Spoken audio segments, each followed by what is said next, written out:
யூஸ்வலாக நம்ம பார்க்குற எல்லா படங்கள்லையுமே சவுண்ட் எஃபெக்ட்ஸ் இருக்கும்.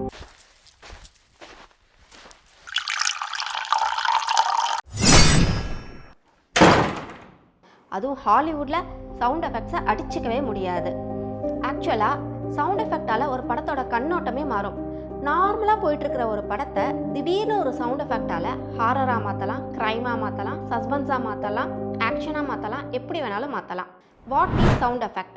சவுண்ட் எஃபெக்டை எப்படி கிரியேட் பண்ணுறது, எப்படி ரெக்கார்ட் பண்ணுறது? இது ஒரு கலை. இந்த கலையை பற்றி முழுவதுமாக ரிக் வியர்ஸ் எழுதிய புத்தகம் தி சவுண்ட் எஃபெக்ட்ஸ் பைபிள்.